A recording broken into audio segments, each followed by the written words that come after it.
अस्सलाम वालेकुम, शाम रमज़ान में खुश आमदीद। मैं हूँ आपके साथ मदीहा नकवी और मैं हूँ शफात अली। ख़वातीन और हज़रात, पिछले 24 घंटे में 24 अफराद की अमवात के बाद अब मजमूई तादाद 391 अफराद की हो चुकी है और 17,000 से ज़्यादा तजावज़ कर गई है तादाद मुतासरीन की। पाकिस्तान अब एशिया में कोरोना वायरस से इन्फेक्टेड ममालिक में चौथे नंबर पर आ गया। इस समय पर बहुत सी खबरें आपके सामने रखेंगे, लेकिन सबसे पहले टॉप स्टोरीज।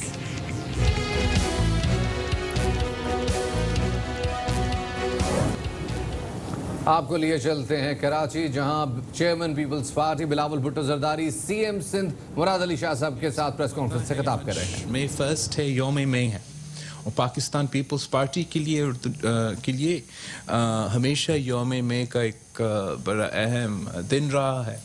हम हर सालाना पाकिस्तान भर में सॉलिडारिटी में मार्च, लेकिन इस साल कोरोना की वबा जो पूरी दुनिया में फैली हुई है, उसकी वजह से हम उस तरीके से अपना सॉलिडारिटी अपने वर्कर्स के साथ, अपने मजदूरों के साथ नहीं अपना सकते। तो हमने सोचा कि हम इस दिन पे प्रेस कॉन्फ्रेंस भी रखें, मे डे के हवाले से, लेबर डे के हवाले से, और इस यौम मई को हम उन वर्कर्स का नाम करें जो कोरोना वायरस और कोविड की पैंडेमिक के दौरान सफ़े अव्वल का किरदार अदा कर रहे हैं। हमारे यहाँ जो हमारा फ्रंट लाइन वर्कर्स है, फ्रंट लाइन है इस जंग में कोरोना का वबा के मुकाबला करने के लिए, वो हमारा डॉक्टर्स हैं, हमारे नर्सेज हैं, हमारा पैरामेडिक्स हैं। इस वक्त तक तकरीबन 400 जो हेल्थ केयर वर्कर्स है वो कोरोना वायरस का पेशेंट्स खुद बने हैं। और मेरे पास जो नंबर्स है कि तकरीबन के 9 डॉक्टर्स इस मर्ज़ का मुकाबला करते हुए, इस बीमारी का मुकाबला करते हुए शहीद भी हुए हैं। तो इस यौम मई को हम इनके नाम करते हैं। सेकंड, हम उनका नाम करते हैं जो कोरोना वायरस की मुकाबला करने के लिए जो सबसे ज़्यादा कुर्बानी दे रहे हैं, जो सबसे ज़्यादा मुतासिर हुए हैं, वो हमारा डेली वेज अर्नर्स हैं। उनको भी हम ये यौम में पे याद रखते हैं, सॉलिडारिटी का इज़हार करते हैं, सलाम पेश करते हैं। लेकिन हुकूमत पाकिस्तान को, गवर्नमेंट ऑफ पाकिस्तान को सॉलिडारिटी भी दिखाना चाहिए, सलाम भी पेश करना चाहिए, लेकिन साथ साथ अमली कदम उठाना चाहिए ताकि हम अपने डॉक्टर्स को, अपना नर्सेस को, अपना फ्रंट लाइन वर्कर्स का जान का तहफ़्फ़ुज़ कर सके, उनका सेहत का तहफ़्फ़ुज़ कर सके जब वो अपने जान को ख़तरा में डाल के इस बीमारी से मुकाबला कर रहे हैं। और जो हमारा डेली वेज अर्नर्स है, जो सबसे ज़्यादा मुतासिर है, उनके लिए अमली प्रैक्टिकल कुछ कदम उठाना चाहिए। 2 महीने गुजर चुके हैं, पहले दिन से वज़ीर आज़म साहब हमारा डेली वेज अर्नर्स का जिक्र तो करता है, लेकिन आज तक उनके हाथ में 1 रुपया तक नहीं डाला है। हमें इस मई डे को अपना फ्रंट लाइन वर्कर्स को उनके जो नीड्स हैं उनके बारे में सोचना चाहिए कि इस वक्त इस वबा के ख़िलाफ़ जो जंग हम लड़ रहे हैं, जो सफ़े अव्वल का किरदार, जो फ्रंट लाइन का किरदार हमारा डॉक्टर्स, हमारा नर्सेज, हमारा पैरामेडिक्स अपना रहे हैं, उनको क्या चाहिए, उनका मुतालबात क्या है। वो बलूचिस्तान से लेके पेशावर तक, लाहौर से लेके गिलगित बल्तिस्तान तक प्रेस कॉन्फ्रेंस में, एहतजाजी कैंप्स में, हंगर कैंप्स में चीख के क्या कह रहे हैं। हमारा डॉक्टर्स, हमारा नर्सेज, हमारा पैरामेडिक्स सिर्फ इतना ही रिक्वेस्ट कर रहे हैं कि जो उनका जान का तहफ़्फ़ुज़ करने के लिए प्रोटेक्टिव इक्विपमेंट है, PPE है, हुकूमत उनको ये प्रोटेक्टिव इक्विपमेंट पहुँचाए। उनका दूसरा क्या मुतालबा है, क्या रिक्वेस्ट है, वो चीख के क्या कह रहे हैं कि हमारा हॉस्पिटल्स पे हमारा डॉक्टर्स पे, हमारा नर्सेस पे उतना ही बोझ डाले जो हम उठा सकते हैं, ताकि हम इस मर्ज़ का मुकाबला भी कर सके और अपना सबसे ज़्यादा ज़िंदगी को बचा सके। लेकिन अफसोस के साथ कि हुकूमत पाकिस्तान ये बेसिक जो मुतालबात हैं कि एक, हमें अपना जान का तहफ़्फ़ुज़ करने के लिए, अपना काम सही करने के लिए जो हमारा रिक्वायरमेंट्स है वो पूरा करे, और दो, जो हमारा हॉस्पिटल्स है उन पे जो बोझ है जितना कम रख सके वो रखा जाए। ये दो मुतालबात पे हुकूमत पाकिस्तान पूरा उतरने को तैयार नहीं है। हम कितने बार कह सकते हैं, ये पूरा दुनिया में हर रियासत इस जंग लड़ रहे हैं इस वायरस के मुकाबले में, इस बीमारी के मुकाबले में। आप कभी ऐसे सोच सकते हैं कि पाकिस्तान, रियासत पाकिस्तान जंग डिक्लेयर करे, अपना फ़ौज को, अपने सिपाहियों को फ्रंट लाइन्स पे भेजे, बॉर्डर्स पे भेजे मुखालिफ के ख़िलाफ़ लड़ने के लिए, लेकिन उनको बंदूक हम नहीं दें, उनके बंदूक में हम वो बुलेट्स ना दे, उनको हम बूट्स नहीं दे दे, हम उनको यूनिफॉर्म ना दे? क्या आप ये सोच सकते हो कि ये मुमकिन होगा? तो आज जब हम अपने डॉक्टर्स को, अपना नर्सेस को, अपना पैरामेडिक्स को कम तनख्वाह पे हुकूमती हॉस्पिटल्स में, पाकिस्तान के देहातों में, शहरों में, कच्ची आबादियों में उनसे काम ले रहे हैं, उनसे ये जंग लड़ रहे हैं, हमारे ऊपर फ़र्ज़ है, जैसे आपके ऊपर जंग में फ़र्ज़ है कि जो भी आपको करना है आप करें, मगर आप उनका सेहत जान का तहफ़्फ़ुज़ करें। हमारा पूरा कोशिश है, हमारा जो रिक्वायरमेंट है सूबाई सतह पे, आई नो कि हर हुकूमत ये कोशिश कर रहे हैं कि द वेरी लीस्ट कि जो आपके डॉक्टर्स और नर्सेज डायरेक्टली कोरोना पेशेंट्स के कांटेक्ट में हैं, जो आइसोलेशन सेंटर्स में, हॉस्पिटल्स में, क्रिटिकल केयर में उनसे कांटेक्ट में हैं, और जो टेस्टिंग के दौरान टेस्ट करते हैं, उन तक हमें बेयर मिनिमम ये प्रोटेक्टिव इक्विपमेंट पहुंचाना है। पूरी दुनिया में इसके डिमांड है, हर जगह सूबाई हुकूमतें अपने पूरा जोर डाल रहे होंगे, पूरा कोशिश कर रहे होंगे कि बाहर से मंगवाए, यहाँ से जहाँ बन सकता है बना दे। लेकिन साथ साथ रियासत पाकिस्तान का ये काम है कि उनके साथ मदद करे, तावन करे, वो इंटरनेशनल सप्लाई चेन्स गारंटी करे, और ये यकीनी बनाए कि जैसे आप जंग में अपना फ़ौज को पूरा तैयारी के साथ भेजते हो, आज जो जंग हम कोरोना के मुकाबले में लड़ रहे हैं उसमें भी हमारा फ्रंट लाइन वर्कर्स को पूरा तैयारी के साथ हमें भेजना पड़ेगा। हम जानते हैं कि मुआशी तौर पे ये मुश्किल हर पाकिस्तानी के लिए मुश्किल होगा, लेकिन हमने सब ये निशानदेही की है कि जो हमारा डेली वेज अर्नर्स है, जो हमारा पाकिस्तान का लेबर फोर्स का 74% का तादाद है, उनके लिए ये सबसे मुश्किल वक्त होगा। वफाकी हुकूमत ने ये खुद माना था, शुरू दिन से ये कहते रहे, वज़ीर आज़म से लेके उनके वज़ीरों तक, उनके नुमाइंदों तक, लेकिन आज तक उनके लिए किया क्या है? बेनज़ीर इनकम सपोर्ट प्रोग्राम का जो आपके पास पैसा बजटेड था, उसको आपने एक जॉइंट जमा करके एक किश्त में बेनज़ीर इनकम सपोर्ट प्रोग्राम के रेसिपिएंट्स को तो दिलवाया, लेकिन डेली वेज अर्नर्स जिनको हमने सब आइडेंटिफाई किया है, 2 महीने गुजर चुके हैं। लॉकडाउन ना सिर्फ कराची में मगर हर सूबा में हो रहा है। वफाकी हुकूमत को बेनज़ीर इनकम सपोर्ट प्रोग्राम की तरीके से इस मुल्क के डेली वेज अर्नर्स को रिलीफ पहुंचाना पड़ेगा। फ़ौरन उनको कैश ट्रांसफ़र देना चाहिए। ये मुतालबात जो है, हमने ना सिर्फ अपना पहला प्रेस कॉन्फ्रेंस में मगर अपोजिशन पार्टीज़ का जो जॉइंट APC है, जो वज़ीर आला के अपने कॉरेस्पॉन्डेंस है वफाक के साथ, बार बार हम ये एम्फसाइज़ कर रहे हैं। वफाक खुद ऐलान करता है कि 2 अरब रुपया उन्होंने डेली वेज अर्नर्स के लिए रखा है, फिर उसको रिवाइज़ करते हैं कि 70 अरब रुपया हमने डेली वेज अर्नर्स के लिए रखा है, लेकिन आज तक 1 रुपया नहीं दिया। ये इस किस्म की सूरत हाल में जब आपका मुल्क एक नेशनल क्राइसिस से गुजर रहे हो, हम डिले को बर्दाश्त नहीं कर सकते हैं। वफाकी हुकूमत को अपना जिम्मेदारी उठाना पड़ेगा। पहले दिन से आप सब मेरे विटनेसेस हो, मैंने इसी हॉल में प्रेस कॉन्फ्रेंस किया था कि इस वबा से हमने लड़ना है, ये नेशनल क्राइसिस है। सारे जो हमारे सियासी इख्तलाफात है, मैं उनको भूल जाता हूँ। मेरा मुल्क का वज़ीर आज़म इमरान खान है और सेहत का वफाकी वज़ीर भी इमरान खान है। लेकिन उस दिन से लेके हमने नेक नीयती के साथ तो कोरोना का मुकाबला करने की कोशिश की है। कामयाब होते ही नहीं, आप फैसला करेंगे।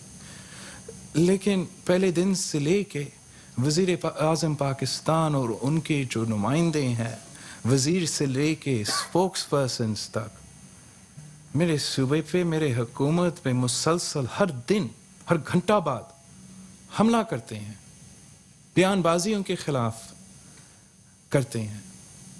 हमने कभी इसका जवाब नहीं दिया। लेकिन अब मैं समझता हूं कि जिस तरीके से वज़ीर आज़म साहब अपना हर बयान में, अपना हर स्टेटमेंट में और उनके वज़ीर के हर पब्लिक अपीयरेंस पे मेरे सूबे को, मेरे सूबे के अवाम को निशाना बनाते हैं, मैंने भी रिकॉर्ड जो है अवाम के सामने रखना है। और I need to keep the record straight कि इस वबा का मुकाबला करने के लिए पाकिस्तान पीपल्स पार्टी, इस मुल्क की सारी सियासी जमातें और सारे सूबाई हुकूमतें नेशनल यूनिटी की मुतालबा करते हुए नेशनल यूनिटी पैदा करने के लिए ना सिर्फ इख्तियार कोशिश भी करते रहे, लेकिन वफाकी हुकूमत ने हमारा हर कोशिश अपना बयानबाजी से और अपना इक़दामात से सैबोटाज किया है। शुरू दिन से वफाकी हुकूमत ने हर सूबाई हुकूमत को इस कोरोना पैंडेमिक का मुकाबला करने में The government of Pakistan has let down every province of Pakistan. हर सूबा को वफाकी हुकूमत की नाअहली, नालायकी की वजह से नुकसान पहुंचाया है। वफाकी हुकूमत ने गवर्नमेंट ऑफ बलोचिस्तान को, बलोचिस्तान के अवाम को टाफ्तान बॉर्डर पे लेट डाउन किया है। उनको उनके ऊपर जो क्वारंटीन रखने पे बॉर्डर्स पे जो वो आईनी जिम्मेदारी है वो भी पूरा नहीं करे। पूरा जोर हमारा बलोचिस्तान की सूबाई हुकूमत पे डाला गया, ना उनको वो सामान दिया गया ताकि वो सही टेस्ट करे हर पेशेंट को, और ना उनको वो फैसिलिटीज़ दिलवाया गया ताकि वो सही क्वारंटीन रख सके हम पेशेंट्स को। इस पे हमने आज तक नेशनल यूनिटी के नाम पे बात नहीं की। वफाकी हुकूमत पाकिस्तान ने पंजाब हुकूमत को लेट डाउन किया है। रायवंद इज्तिमा के वक्त वफाकी हुकूमत ने किसी सूबाई हुकूमत को ना ये तजवीज़ दिया कि आप कोई तहफ़्फ़ुज़ के लिए कोई कदम उठाए, ना इस खतरा की निशानदेही किया, ना कोई अमली तौर पे सूबाई हुकूमत को कोई मदद किया कि वो उस इज्तिमा में वो तहफ़्फ़ुज़ के इक़दामात उठाए ताकि हमारा जो तबलीगी इज्तिमा में, रायबंद के इज्तिमा में शरीक होते, उनका सेहत का, उनका जान का तहफ़्फ़ुज़ हो। और फिर उसके बाद उस इज्तिमा के बाद उन लोग जो उसमें शरीक थे उनका ट्रेसिंग में, उनका फॉलो अप में किसी सूबाई हुकूमत को वफाकी हुकूमत की तरफ से जो सपोर्ट देना चाहिए था वो नहीं मिला है। वफाकी हुकूमत ने पंजाब को, पूरा मुल्क को रायबंद इज्तिमा में अपना रोल ना उठा के नुकसान पहुंचाया है। वफाकी हुकूमत हर दिन सूबे सिंध को लेट डाउन करता है। या आप हमारा वज़ीर आला या वज़ीर या यहाँ के ब्यूरोक्रेसी, यहाँ के लोग जो दिन रात जब से ये मर्ज पाकिस्तान की सरजमीन पे पहुंचा है, दिन रात काम कर रहे हैं अपने आप को, अपने ख़ानदान को ख़तरा में डालकर, ताकि वो अपने अवाम का ज़िंदगी और सेहत बचा सकें। दिन रात वफाक की तरफ से सूबाई सिंध के वज़ीर को, सूबाई सिंध का वज़ीर आला को निशाना बनाया जाता है और कोई नहीं पूछता उस वज़ीर आला से जो कहता है कि कोरोना कैसे काटता है। वो सूबा को निशाना बनाया जाता है जहां सबसे ज्यादा मेहनत की जाती है, जहां सबसे ज्यादा काम की जाते हैं अपने महदूद वसाइल के बावजूद। वफाकी सैबोटाज, दिन रात का सैबोटाज के बावजूद उनके खिलाफ दिन रात उनका किरदार कशी की जाती है। और जहां काम नहीं हो रहा है, जहां पाकिस्तान के अवाम का जिंदगी और सेहत को खतरा में डाला जा रहा है, चाहे वो इस्लामाबाद हो, चाहे वो साउथ पंजाब हो, चाहे वो फाटा हो, गिलगित बल्तिस्तान हो, उनके बारे में कोई सवाल नहीं पूछा जाते हैं। सवाल छोड़े उनको मदद करने के लिए कोई अमली इक़दामात उठाए नहीं जाते हैं। ये इस किस्म का गफलत, इस किस्म का नेशनल क्राइसिस के दौरान अपना रिस्पॉन्सिबिलिटीज को छोड़ना, पाकिस्तान की तारीख में किसी हुक्मरान ने ऐसे किरदार नहीं अपनाया है।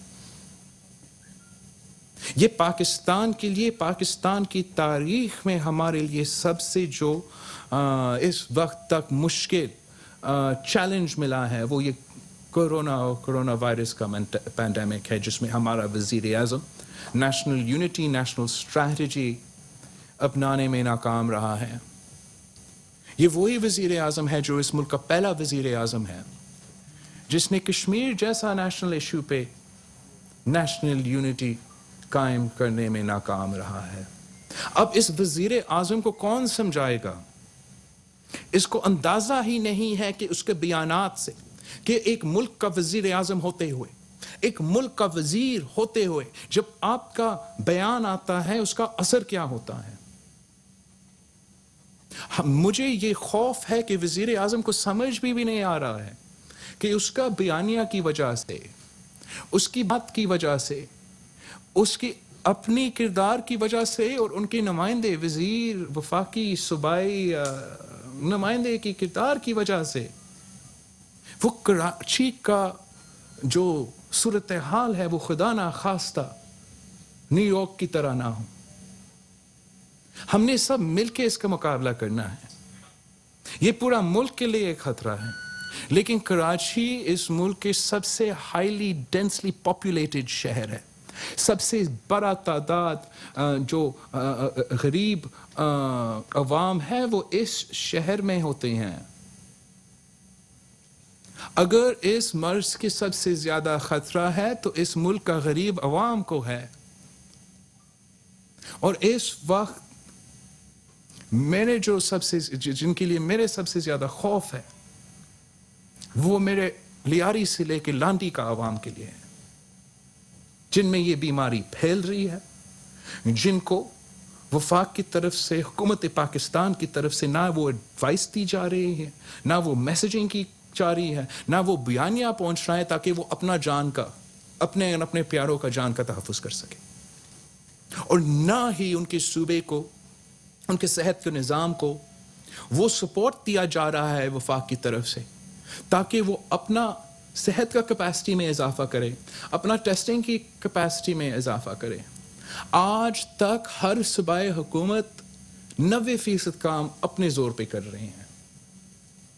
आज तक वफाकी हुकूमत की तरफ से हमें ना 1 रुपया मिला है अपना टेस्टिंग कैपेसिटी में इजाफा करने के लिए, ना हमें 1 रुपया मिला है अपना हेल्थ केयर का कैपेसिटी में इजाफा करने के लिए, ना हमें 1 रुपया मिला है रिलीफ ऑपरेशंस के लिए, ना हमें 1 रुपया मिला है मईशत को संभालने के लिए। आपने पूरा जोर तो सूबाई हुकूमत पे डाल दिया है। वफाक क्या काम करने को तैयार है, क्या रिस्पॉन्सिबिलिटी उठाने को तैयार है? उनके पास काम करने का और क्या है इस वक्त? वफाक का जो सबसे ज्यादा खर्चा है वो डिफेंस में जाता है और हमारा डेट पेमेंट्स में जाता है। इस वक्त आपने ना कोई जंग लड़ना है और ना ही आपने डेट पे ज्यादा जोर देना है। हमने सब मिलके इस वबा के खिलाफ लड़ना है। सूबाई हुकूमतें अपने पूरा वसाइल, अपने पूरा रिसोर्सेज इसके मुकाबले करने में डाल रहे हो। आप कितना कंट्रीब्यूट करने को तैयार है? आप हमें मदद कितने करने को तैयार है? जब कोई सूबा वफाक से रिक्वेस्ट करता है कि हमें अपना हॉस्पिटल बेड्स में इजाफा करने के लिए मदद करो, अपना आवाम का टेस्टिंग करने के लिए, टेस्टिंग कैपेसिटी के इजाफा करने के लिए मदद करो। इसका ये नहीं मतलब है कि हम आप पे तनकीद कर रहे हैं या हम आपको गाली दे रहे हैं, ये हम रिक्वेस्ट कर रहे हैं कि मदद करें। ये एक नेशनल क्राइसिस है, एक ह्यूमैनिटेरियन डिजास्टर है जो वफाकी हुकूमत के मदद के बगैर कोई सूबा, कोई शहर, कोई लोकल बॉडी, कोई मेयर, कोई वजीर आला अकेला मुकाबला नहीं कर सकता। अब ये कैसे मुमकिन है कि हमारा वजीर आजम इस किस्म का क्राइसिस के दौरान दिन में कोई बयान देता है और रात में कोई और बयान देता है? ये कौन से एलीट्स हैं जिन्होंने ये लॉकडाउन हम पे इंपोज कर दिया? इस वक्त जो पाकिस्तान में लॉकडाउन है, जो 9 मई तक पिछले नेशनल कमेटी में, नेशनल कोऑर्डिनेशन कमेटी में एक्सटेंड किया गया, ये जो लेटेस्ट लॉकडाउन का एक्सटेंशन है, ये उस मीटिंग के दौरान पख्तूनख्वा की हुकूमत और पंजाब की हुकूमत के तजवीज़ पे लॉकडाउन एक्सटेंड किया गया। इसका ऐलान, इस लॉकडाउन के ऐलान 9 मई तक वफाकी वजीर ने किया। तो क्या ये वो एलीट्स है जिन्होंने ये लॉकडाउन हम पे मुसल्लत किया? कौन हमारा वजीर आजम को समझाएगा कि वो आप कंटेनर पे नहीं है, इस मुल्क का वजीर आजम है और हम इस मुल्क के सबसे मुश्किल नेशनल क्राइसिस के मुकाबला कर रहे हैं। कंटेनर से उतरो और अपना काम करो, वजीर आजम बनो पाकिस्तान का। जब हमारे अवाम इस मर्ज के मुकाबले में बीमार हो रहे हैं, इनकी जिंदगी और सेहत खतरे में है और जरूर हमारे मुल्क के गरीब अवाम मुतासिर हो रहे हैं, तो हम हुकूमत की तरफ, अपने क़यादत की तरफ देखते हैं कि वो हमारे मदद करेंगे और इन पर जिम्मेदारी पड़ता है जंग की सूरत हाल में कि आप मदद करें। इस किस्म की बयानबाजी, इस किस्म की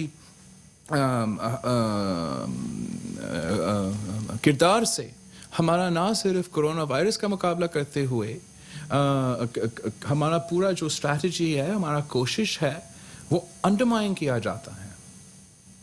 मैंने शुरू दिन से कहा था कि वफाकी हुकूमत को, पाकिस्तान को इस जंग को 2 महाज पे लड़ना है।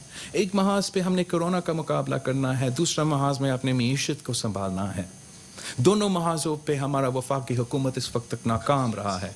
वो ना हमें कोरोना का मुकाबला करने के लिए वो टेस्टिंग में इजाफा करने का मदद करने को तैयार है, ना हमें अपना लैब कैपेसिटी में बनाने को तैयार है, ना हमारे हेल्थ केयर का bed, isolation centres, quarantine centres, hospitals में इजाफा करने को तैयार है, और ना वो हमारा मीशत को संभालना, हमारा डेली वेज अर्नर्स को रिलीफ पहुंचाने को तैयार है। ऐलान किया था कि एग्रीकल्चरल पैकेज होगा, इस एग्रीकल्चरल पैकेज भी अभी तक नहीं आया है। फूड सिक्योरिटी इस मुल्क का, हर मुल्क का इस वक्त सबसे एक अहम रिस्पॉन्सिबिलिटी है कि हम अपना आवाम की फूड सिक्योरिटी गारंटी करें। अब भी आपको पता है कि लोकस का जो सिलसिला चल रहा है और सिंध में भी ये लोकस पहुंच चुके हैं। पिछले बजट में मैंने, सदर जरदारी ने, सरदार अख्तर मैंगल ने इन लोकस के बारे में वफाकी हुकूमत को किसे अपील किया कि ये आपका काम है। 18वीं तरमीम के बाद भी ये आपका काम रहा है। लोकस का मुकाबला करने में आपको सूबाई हुकूमत को मदद करना पड़ेगा। उस वक्त उनकी तरफ से कोई मदद नहीं आया, लेकिन उनके साथ ये तो तय हुआ कि वो हमें मदद करेंगे, इसलिए वापस आ रहे हैं। यहाँ तक कि मैंने सुना था कि इसलिए वफाकी हुकूमत कोरोना का मुकाबले करने में देर हुआ कि वो तो लोकस का तैयारी कर रहे थे। तो अब लोकस पहुंच चुके हैं, लेकिन वफाक की तरफ एक प्लेन भी नहीं आया है। हम कितना नुकसान उठा सकते हैं? हम क्या कोरोना के साथ का मुकाबला करते हुए जो मुआशी सूरत हाल पूरी दुनिया में पैदा हो रहा है उसका भी मुकाबला करें?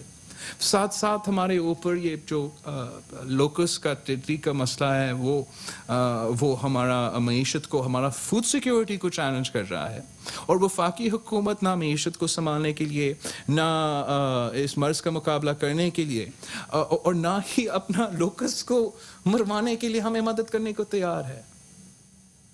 ये लोग हमेशा 18वीं तरमीम के खिलाफ बात करते हैं, लेकिन कोई खुद काम करने को तैयार नहीं है। कोई रिस्पॉन्सिबिलिटी उठाने को तैयार नहीं है। अगर वजीर आजम खुद इंटरेस्टेड नहीं है, वो सिर्फ वजीर आजम इस्लामाबाद का रहना चाहता है, तो फिर पाकिस्तान को इस वबा का मुकाबला करने में बहुत मुश्किलात का सामना करना पड़ेगा।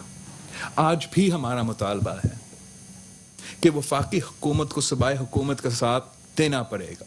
हमें अपना टेस्टिंग कैपेसिटी में हर सूबा का, आप देख रहे होंगे कि पाकिस्तान भर में वो टेस्टिंग का सिलसिला कम होता जा रहा है सिंध के बजाय। वो इसलिए कि सिंध 90% अपना ही रिसोर्सेज पे टेस्टिंग पे चला रहे हैं। वफाकी हुकूमत को हर सूबा को मदद इस काम में करना चाहिए। जहाँ तक हमारा हेल्थ केयर कैपेसिटी है, लॉकडाउन हो, लॉकडाउन ईज हो या लॉकडाउन ख़त्म हो, उसके मुताबिक हमारा हॉस्पिटल के कैपेसिटी पे प्रेशर आएगा। अगर हम 100% लॉकडाउन भी करें, हमारा प्रेशर आएगा। अगर हम लॉकडाउन में कोई नरमी करें, उससे ज़्यादा प्रेशर आएगा। अगर हम लॉकडाउन को बिल्कुल ख़त्म करते हैं, उससे ज़्यादा प्रेशर आएगा। हर सूरत हाल में सूबाई हुकूमत अकेला अपना हेल्थ केयर कैपेसिटी का इजाफा ना वसाइल के मुताबिक, ना ह्यूमन रिसोर्सेज के मुताबिक, ना टाइम फ्रेम वाइज के कितने दिन रहते हैं के मुताबिक हम उस पॉइंट पे ले आ सकते हैं अकेले। डिस्ट्रिक्ट लेवल पे शुरू दिन से लेके आज तक हर डिस्ट्रिक्ट में जो हमारा काम चल रहा है, आइसोलेशन सेंटर्स, क्वारंटीन में, क्रिटिकल केयर में इजाफा करना, इसमें वफाकी हुकूमत को हमें मदद करना पड़ेगा। हमारा हेल्थ केयर में, हमारा हेल्थ केयर कैपेसिटी में इन्वेस्ट करना पड़ेगा ताकि हम इसका मुकाबला कर सकें। और साथ साथ वफाकी हुकूमत, जो उसने खुद कहा है कि उनका जिम्मेदारी है, वफाकी हुकूमत, हम सब जानते हैं कि हमारा मईशत को संभालना का जिम्मेदारी वफाकी हुकूमत का है। हम सब जानते हैं कि जब BISP सपोर्ट प्रोग्राम वफाकी हुकूमत का जिम्मेदारी है, तो इस वक्त जब सूबाई हुकूमत अपना पूरा रिसोर्सेज एक वबा के मुकाबला करने में लगा रही हैं, हेल्थ केयर के इजाफा में लगा रहे हैं, तो वफाकी हुकूमत को हमारा मईशत को संभालना है, वो वफाक का जिम्मेदारी है। हमारा जो मुतासिर डेली वेज अर्नर्स है, उन तक रिलीफ पहुंचाना है, हमारा स्मॉल बिजनेसेस को रिलीफ पहुंचाना है। हमने सब मिलकर ये करना है। सिंध हुकूमत के पास वो वसाइल नहीं है। सिंध हुकूमत ने अपना रिसोर्सेज इस हेल्थ केयर में, बिस्तर में, मेडिसिन में, प्रोटेक्टिव इक्विपमेंट में, टेस्टिंग इक्विपमेंट पे, वेंटिलेटर्स पे, दवाई पे, हमने इन पे खर्च करना है। हमें आप मदद करें। अगर हम कामयाब होते हैं तो आप कामयाब होंगे। अगर पाकिस्तान में कम लोग बीमार होते हैं, कम लोग फौत होते हैं, तो कम असर होगा हमारा मईशत पे। दुनिया भर में जहां जहां वो अपना लॉकडाउन को ईज कर रहे हैं, वो लिंक करते हैं कि हमारा हॉस्पिटल का प्रेशर क्या है, हमारा डॉक्टर्स एंड नर्सेस के ऊपर प्रेशर क्या है, दिन ब दिन हमारा केसेस का, हमारा अमवात का तादाद क्या है। हमें भी साइंस के मुताबिक, डॉक्टर्स के एडवाइस के मुताबिक, और कितने ज़्यादा जान हम बचा सकते हैं, उसके मुताबिक हमारा फैसले लेने चाहिए। हम मिलके ये फैसले लेंगे, लेकिन क़ियादत इस मुल्क का वज़ीर आज़म ने करना है। अगर उसने हमें ज़्यादा सपोर्ट नहीं करना तो हमारा मुखालफत तो ना करे। अगर हम अपने अवाम को समझाने की कोशिश कर रहे हैं कि घर में रहो, अपने तहफ़्फ़ुज़ के लिए, दूसरे के तहफ़्फ़ुज़ के लिए, आपको पता है कि हमारा लॉ एनफोर्समेंट स्ट्रेंथ क्या है और हमारा सूबा का पॉपुलेशन क्या है।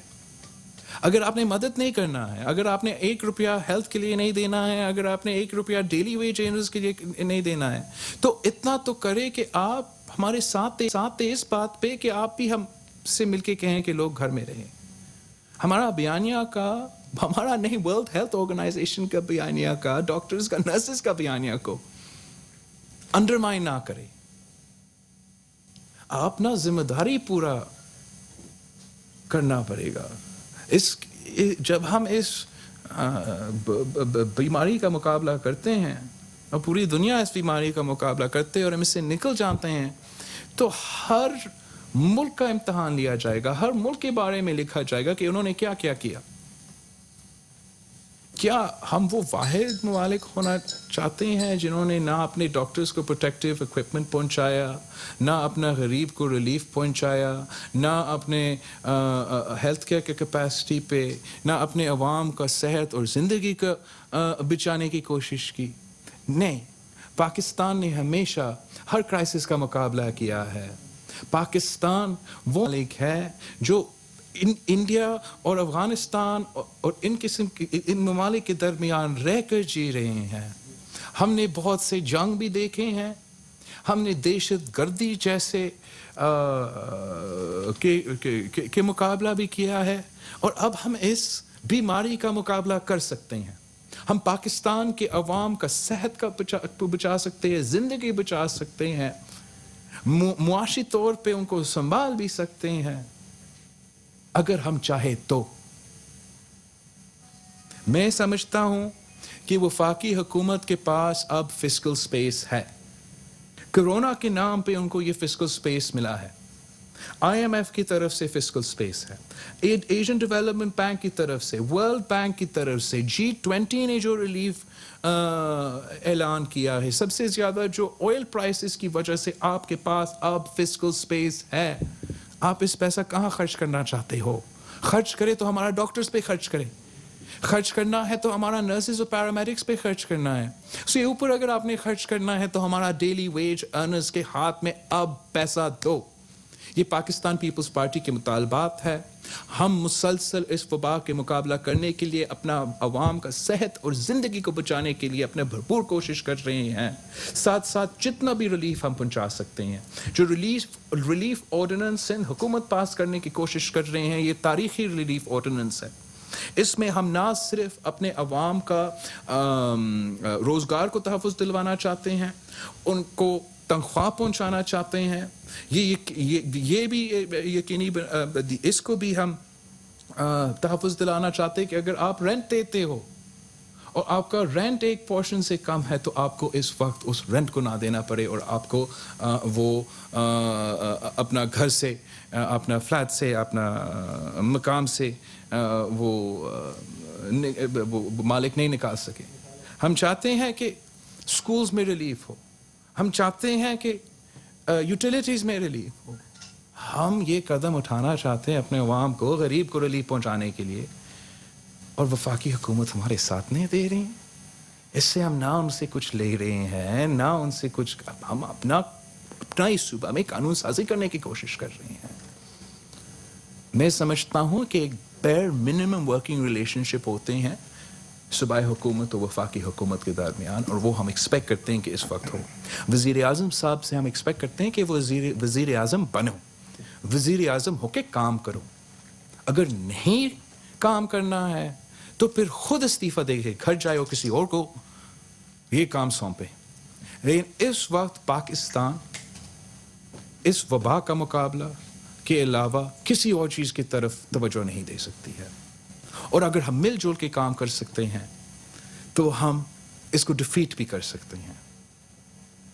अगर हम चाहते हैं, एक बार फिर यौम मई पे मैं एम्फसाइज करना चाहूँगा कि हमारा डॉक्टर्स को, हमारा नर्सेस को, हमारा पैरामेडिक्स को सलाम भी पेश करते हैं, उनके साथ शाना बिशाना भी खड़े हैं और एक्सपेक्ट करते हैं कि सारे सूबाई हुकूमत को वो सपोर्ट मिलेगा वफाक की तरफ से, ताकि वो डॉक्टर्स को, नर्सेस को, पैरामेडिक्स का जान का तहफ़्फ़ुज़ कर सकते हैं।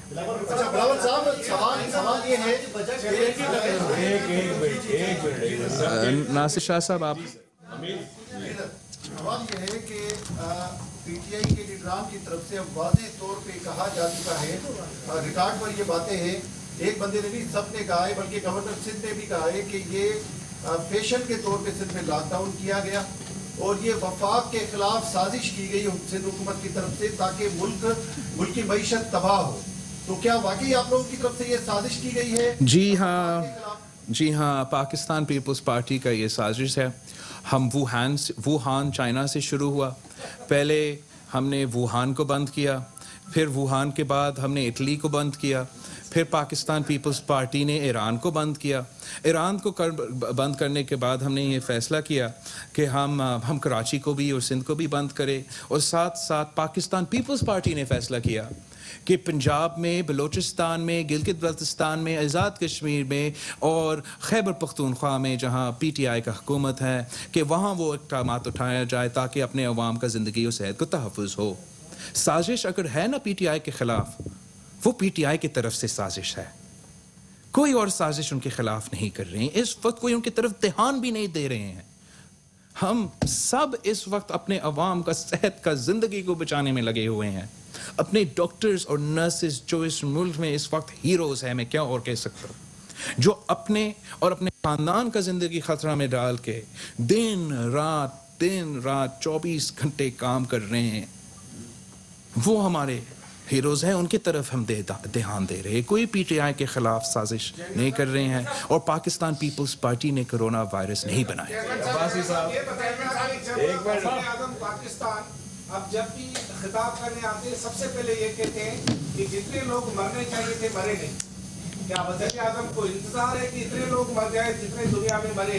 वो हवाला देते हैं कि फिलहाल मुल्क में इतने मरे, अल्हम्दुलिल्लाह हमारे यहाँ भी मरे। मैं आपका ये एक क्वेश्चन का मैं करता आपका ये सवाल is a very legitimate question. मैं भी ये सोचता, मैं बड़ा कंफ्यूज होता हूँ कि वज़ीर आज़म ने खुद कहा कि इस बीमारी से 2% लोग का ख़तरा है कि वो फौत हो।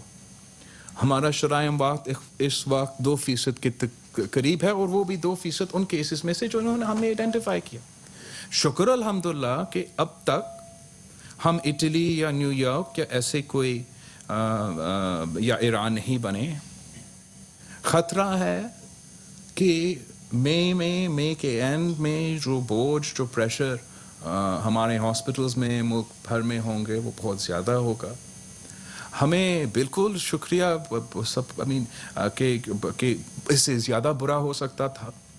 2% के अलावा के बजाय 10% हमारा शराय अमवात हो सकता था, लेकिन 2% एक बहुत बड़ा नंबर है।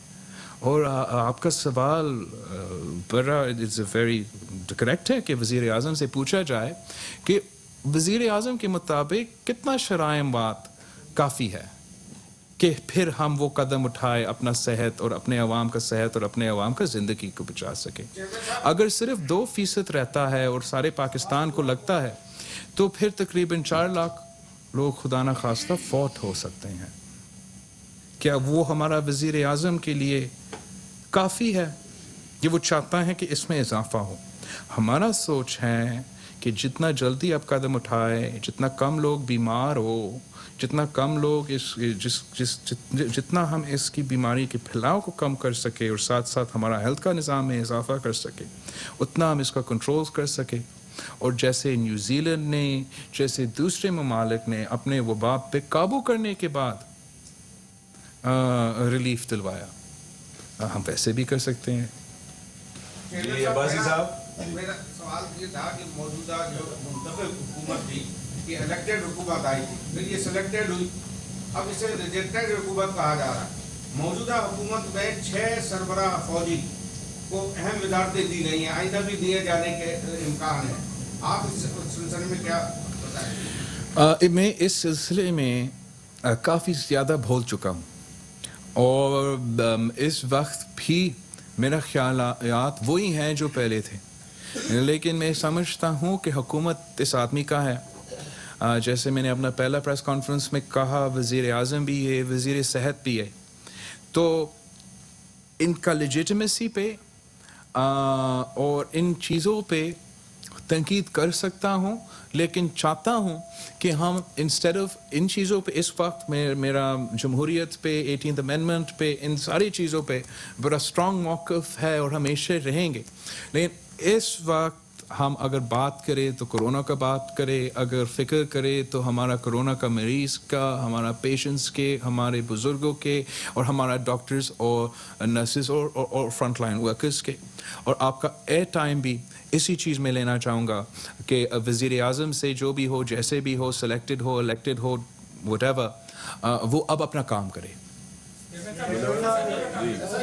मिनट मुनव्वर जी, ये बता दीजिएगा कि आपने कहा कि इस वक्त पैरामेडिकल स्टाफ और डॉक्टर्स को सपोर्ट की ज़रूरत है और इस वक्त कोई जंग नहीं हो रही, आलमी सूरत हाल में कोई ऐसी जंग नहीं हो रही, तो तो क्या पाकिस्तान पीपल्स पार्टी ये मुतालबा करती है कि डिफेंस बजट को कट करके और हेल्थ बजट में उसको डाला जाए और उसमें इजाफा किया जाए? डिफेंस बजट को अब जब मिसाइल टेक्नोलॉजी जो हम मजीद हासिल करना चाह रहे हैं या और दीगर जो इक्विपमेंट हम जंगी सामान हासिल करना चाह रहे हैं उसमें कोई कटौती करके, और मैं समझता हूँ कि जो वफाकी हुकूमत का शुरू दिन से अप्रोच रहा है वो ये रहा है कि सूबे ये खुद लड़े।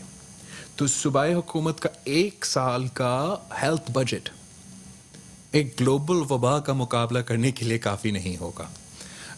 सूबाई सिंध में एंड आई अस्यूम कि दूसरे सूबे में भी वो अपने पूरे वसाइल जो है हर जगह बाकी से काट करके इसी तरफ वो जोर दे रहे हैं कि हम अपना हेल्थ केयर के निज़ाम पे, अपना डॉक्टर्स को तहफ़्फ़ुज़ पहुँचाने के लिए, अपना आवाम का ज़िंदगी और सेहत बचाने के लिए क्या इक़दामात उठा सकते हैं, कितना ज़्यादा हमारा टेस्टिंग कैपेसिटी में इजाफ़ा हो सकता है, कितना हमारा लैब कैपेसिटी में इजाफ़ा हो सकता है, कितना हमारा हॉस्पिटल बेड्स में, क्वारंटीन सेंटर्स में और हमारा क्रिटिकल केयर यूनिट्स में इजाफ़ा हो सकता है, और हम उस पर अपना पूरा फाइनेंस और बाकी जोर लगा रहे हैं।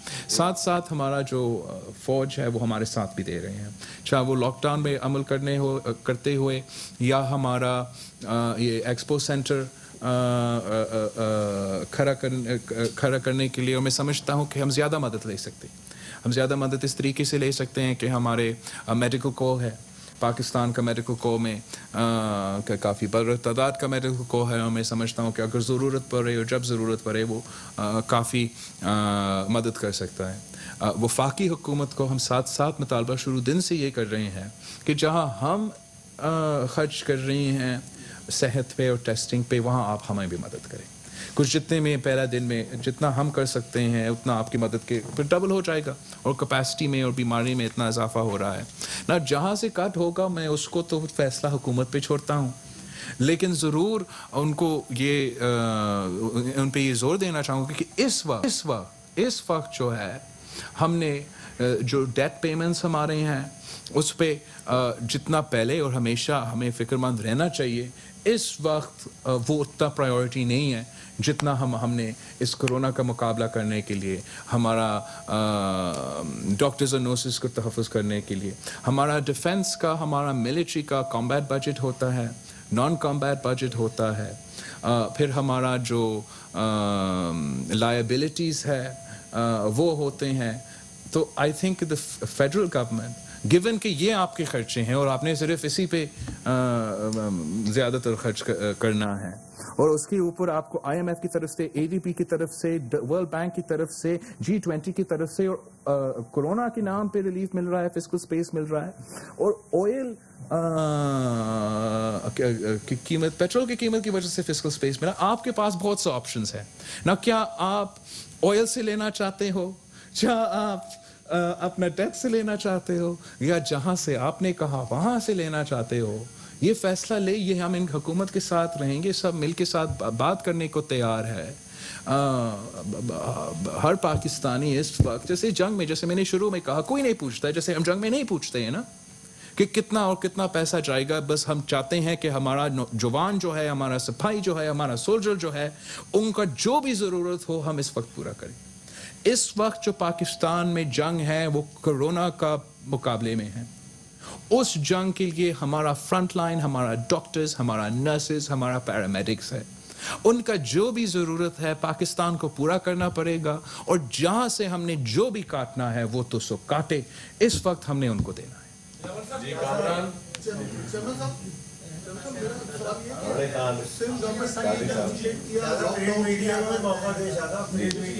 बहुत ज़रूरी है। जी लॉकडाउन का सिंध गवर्नमेंट ने बड़ा अच्छा फैसला किया, उसके नताइज भी काफी बेहतर है दीगर सूबों की निस्बत हम देखें तो। अब इस वक्त भी लेकिन जो हमारे मज़ाफ़ाती इलाके हैं, खासतौर पर लियारी या दीगर जो इलाके हैं कम आमदनी वाले लोगों के, वहाँ पर हम देखते हैं कि बार बार के केसेस की तादाद वहाँ बढ़ रही है और वहाँ पर लॉकडाउन पर उस तरह से अमल नहीं हो रहा। तो अब क्या सिंध गवर्नमेंट लॉकडाउन की इम्प्लीमेंटेशन में थोड़ा सा सख्ती करने जा रही है? रमजान के दिनों में केसेस का दबाव भी बढ़ेगा? केसेस का दबाव ज़रूर बढ़ेगा। जो हमारे लॉकडाउन का सिलसिला ना सिर्फ सिंध में मगर पूरा मुल्क में पहले कुछ हफ्ते जो थे वो कामयाब ना सिर्फ सिंध में मगर मुल्क भर में थे, इस बात का वज़ीर आज़म साहब ने भी टेलीविज़न पे आके कहा कि हमारा लॉकडाउन कामयाब भी हुआ, उस पर ज़्यादातर अमल भी हुआ और उसकी वजह से हमारा केसेस पे और दूसरी चीज़ें पे पॉजिटिव असर हुआ है। लेकिन उसके बाद जो हमने वो एक्सटेंशन ऑफ लॉकडाउन जो हुआ मुल्क भर में, लेकिन उस एक्सटेंशन के साथ साथ हमने फिर धोबी को, बाबर को, टेलर को 20 पॉइंट एजेंडा, हमारा मस्जिद से के लिए वज़ीर आज़म की वफाकी वज़ीर की बयानबाजी से मैं ज़रूर आपके इस बात मानता हूँ कि मुल्क भर में जो इस वबा का थोड़ा सा खौफ था शायद, और जिसकी वजह से स्टे एट होम ऑर्डर्स पे और लॉकडाउन पे ज़्यादा अमल हो रहा था, वो जैसे ही ये स्पेसेस और एक्सेप्शंस और चीज़ें सामने आए, मुल्क भर में उस पर अमल कम ज़रूर हो रहा होगा। लेकिन अगर थोड़ा भी अमल हो रहा है और 100% लोग नहीं निकल रहे हैं, तो मैं समझता हूँ उसका आपके ऊपर उसका फ़ायदा होगा। और उसका फ़ायदा क्यों होगा? इसलिए जितना ही कम लोग निकलते हैं, जितना ही कम इस वायरस का फैलाव है, उतना ही कम लोग बीमार होंगे एक वक्त में, उतना ही लोग सीरियस कंडीशन में कम होंगे और उतना ही कम लोग की हॉस्पिटल बेड स्पेस का ज़रूरत होगा, वेंटिलेटर का ज़रूरत होगा। तो हमने हर वो कदम उठाना चाहिए जो हमारा प्रेशर डॉक्टर्स पे, नर्सेस पे, हॉस्पिटल्स पे कम रखे। उनमें से एक है लॉकडाउन, और लॉकडाउन को इम्प्लीमेंट करना वो आपका कैपेसिटी के मुताबिक है और लोगों के ऊपर उनका कोऑपरेशन के ऊपर डिपेंड करता है। लेकिन लॉकडाउन के साथ साथ आपने इस स्प्रेड को कम करने के लिए जो कदम उठा सके उठाना चाहिए। इसके जो फेस मास्क है फॉर एग्जांपल, इस पे जोर देना कि जो भी बाहर निकलता है वो फेस मास्क पहने, उससे इसकी फैलाव जो है वो कम होता है। तो जो टेस्टिंग है, जो कॉन्टैक्ट ट्रेसिंग है, जो आइसोलेशन है, जितना उस पर जोर आप कर सकते हैं आप उसका फैलाव, तो हमने जो भी हम कर सकते हैं अपना इस वायरस के फैलाव को कम करने के लिए, वो कदम ज़रूर उठाना चाहिए। जहाँ तक लॉकडाउन की बात है, लोगों को घर रहने की बात है, मैं जानता हूँ कि रमज़ान है और मैं इस रमज़ान के मौके में पे सबसे अपील करता हूँ कि हमें अपना सीनियर्स का सोचना चाहिए। अपने अवाम में जो लोग वैसे बीमार होते हैं, हाइपरटेंशन के साथ, डायबिटीज़ के साथ, हार्ट के साथ, कोई दूसरे मर्ज़ के साथ, उनके सोचना चाहिए। उन डॉक्टर्स, उन नर्सेस का सोचना चाहिए। उन गरीब लोगों को सोचना चाहिए जिनके लिए अगर वो बीमार हो जाता है, एक हॉस्पिटल विज़िट जो है वो मिडिल क्लास से लेके उनको लोअर मिडिल क्लास में तब्दील कर देता है। और हम सब का जान और सेहत का तहफ़्फ़ुज़ के लिए घर रहना चाहिए। मैं जानता हूँ इतना जितना मुश्किल है, लेकिन मई हमारे लिए सबसे अहम महीना है। मई में जब रमज़ान भी है, गर्मी भी है, अगर आप घर में रहते हो, हम सब मिल के इस पे ये कुर्बानी दे के अपना मूवमेंट्स कम करते हैं और इस लॉकडाउन पे अमल करते हैं, तो फिर जो प्रेशर हमारा डॉक्टर्स और नर्सेज और हॉस्पिटल्स पे होगा वो कम होगा। मैं समझता हूँ कि जो पीक है हमारा वायरस का, वो उसकी तरफ हम सबको देखना चाहिए। और इस पीक के लिए जो हमारा लॉजिस्टिकल और हेल्थ कैपेसिटी में तैयारी होना है, वो हमारा पूरा कोशिश जारी है, लेकिन हर सूबा को वफाक को मदद करना चाहिए। जनरल साहब हम समझते हैं कि आप टकराव नहीं जाना चाहते वफाक की हुकूमत में, लेकिन अभी 18वीं तरमीम की बात आपने की, लेकिन आपका लोग इस सूरत में मौक़िफ़ जानना चाहते हैं कि आपका मौक़िफ़ 18वीं तरमीम से जैसे जानते भी हैं, लेकिन इस मौके पे आपका मौक़िफ़ क्या है? दूसरी बात यह है कि आपने वफाकी हुकूमत की बात की, लेकिन जो डेली वेजेस के मसाइल हैं, मजदूरों के, सिंध हुकूमत क्या कर रही है? और ये भी शिकायत आ रही है कि जो राशन है उसकी तकसीम के हवाले से बहुत से सवाल उठ रहे हैं, वो आप क्या कहना चाहेंगे? जहाँ तक वफाकी हुकूमत का और हमारा डेली वेज अर्नर्स का बात है, वो तो हम शुरू दिन से कह रही हैं, शुरू दिन से ज़ोर इस बात पे दे रहे हैं कि हमने तो 2 महाज पे लड़ना है। एक हेल्थ की सूरत में, पैंडेमिक के लिए, कोविड के लिए, उस महाज पे, मुआशी तौर पे हमने इस अंदाज में इस जंग में शुरू किया था कि ऐसे नहीं हो सकता है कि पाकिस्तान जंग में हो और वफाक कहेगा कि सूबा सिंध सूबा हुकूमत सिंध संभाले, सूबा बलोचिस्तान संभाले।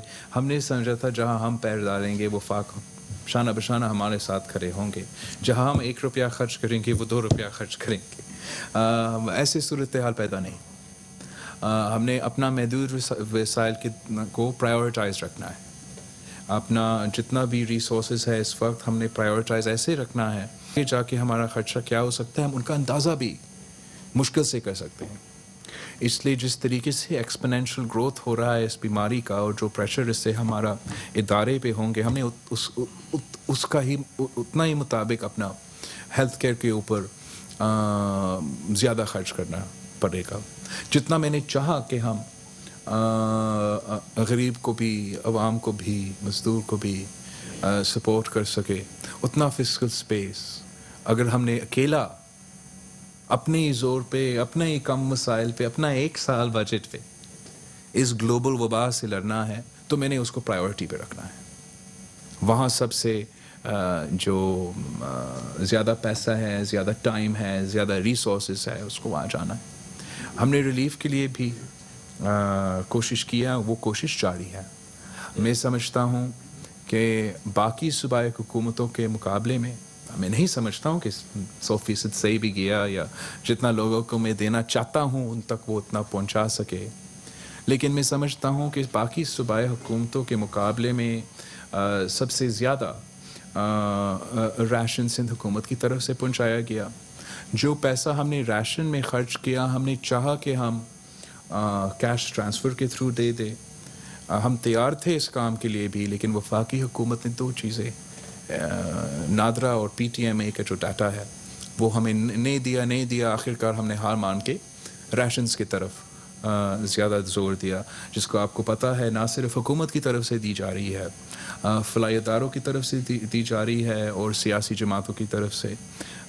हर डिस्ट्रिक्ट में कोशिश हो रहा है कि हम टारगेट करें मज़दूरों को, डेली वेज अर्नर्स को। हम अगर हमारा पॉपुलेशन परसेंटेज 40% गुर्बत से नीचे एसेट्रा, हम ऐसे तो टारगेट नहीं कर सकेंगे। तो टारगेट अगर हमने करना है वो डेली वेज अर्नर्स जो BISP में नहीं हैं, दूसरे रिलीफ हमारा ज़कात का या दूसरे तरीके से उनको रिलीफ नहीं पहुंचा रहे, और उस तरीके से हम टारगेटेड राशन देने की कोशिश कर रहे हैं। प्रायोरिटी हमारा और सबका अपना हॉस्पिटल्स, अपना नर्सेज, अपना डॉक्टर्स, इन सब का जान बचाना ताकि हम सबका सेहत और जान का तहफ़्फ़ुज़ हो। मैं जानता हूँ कि सवाल पूछे जा रहे हैं और सवाल सिर्फ़ सिंध के बारे में पूछे जा रहे हैं, और मैं आपको और हिस्टोरियंस को ये लिखने की इजाज़त दूंगा कि क्यों सिर्फ सिंध के बारे में और सिर्फ सिंध के राशन में और सिर्फ सिंध के डॉक्टर्स में और सिर्फ सिंध के वज़ीर पे सवाल पूछे जाते हैं। Please let him. किसकी? एक मिनट मुनीर साहब, ये 2 इधर से हो जाए, एक साइड से।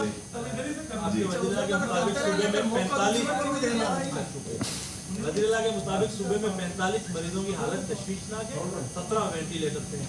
क्या इसी से सिंध के महकमा सेहत के निज़ाम पर दबाव आ गया, और आप क्या वाकई समझते हैं कि सूरत-ए-हाल इतने मरीजों की? जी बिल्कुल, मैं समझता हूँ कि अगर इस ट्रैजेक्टरी पे बढ़ता रहता है कि सिंध का निज़ाम और सिंध का सेहत का निज़ाम, जो कि अगर आप बाकी सूबे से मुकाबला करें तो पर कैपिटा हमने पिछले 10 साल में सबसे ज़्यादा हॉस्पिटल्स खड़े किए हैं। पर कैपिटा हमारे इस्लामाबाद के अलावा सबसे ज़्यादा वेंटिलेटर्स है। पर कैपिटा मुल्क भर में per capita hospital bed for population का रेशियो 0.6 पर 1000 है, सिंध का 0.8 है। इसके बावजूद हमारा जो स्पेस है वो कम पड़ेगा, और आप ये नंबर साइट करके समझ रहे हो कि बाकी हमारा क्रिटिकल बेड्स और बाकी हमारा वेंटिलेटर्स जो है वो खाली है, लेकिन वो दूसरे कोविड के अलावा जो पेशेंट्स हैं वो भी हॉस्पिटल स्पेस लेते हैं, वो भी ICU लेते हैं और वो भी वेंटिलेटर्स लेते हैं। और जिस हम दुआ करते हैं कि ऐसा ना हो, हम सब दुआ करते हैं कि ऐसा ना हो, हम सब वी ऑल होपिंग कि we hope for the best, लेकिन साथ साथ हुकूमत की जिम्मेदारी होता है कि दुआ आप करें कि we hope for the best, लेकिन तैयारी आप करें फॉर द वर्स्ट सिचुएशन, कि we prepare for the worst. Jaywant sahab देखिए, शाहिद साहब। लॉकडाउन का जो फैसला शायद एक मिनट, शायद साहब। न्यूज़पेपर्स को आप मौका दे रही जी हैं? सर, आप दे। बिलावल साहब, हुकूमत इससे अपने सरकारी दफातर बंद करने का नोटिफिकेशन किया था 30 अप्रैल को, वो ख़त्म हो गया, नया नोटिफिकेशन जारी नहीं हुआ। क्या मंडे से सरकारी दफातर खुल रहे हैं और क्या मजीद कारोबार खोले जा रहे हैं? ये जहाँ आई डोंट अभी हुकूमत को फैसला करना दूंगा, लेकिन जहाँ तक मज़ीद खोलना है नहीं खोलना है, जितना स्ट्रिक्ट जितना कम वो हुकूमत फ़ैसले ले, लेकिन मैं चाहता हूँ कि वो फ़ैसले डॉक्टर्स, नर्सेज और हॉस्पिटल्स के रिक्वायरमेंट्स के मुताबिक हो, और हम किसी